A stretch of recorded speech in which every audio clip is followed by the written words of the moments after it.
In this mini tutorial I want to show you the thread path for a circle and a loop. When you make a circle, and this is the first bead in the circle, the thread came in through the bead from back to front.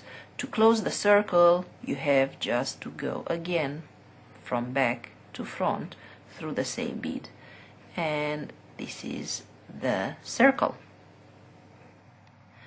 When you make a loop, and I'm going to use a lot loops in my netted projects, if this is the first bead, the thread coming from back to front, to close the loop you just have to go back through the first one from front to back, and this is how it looks like, and this is a loop.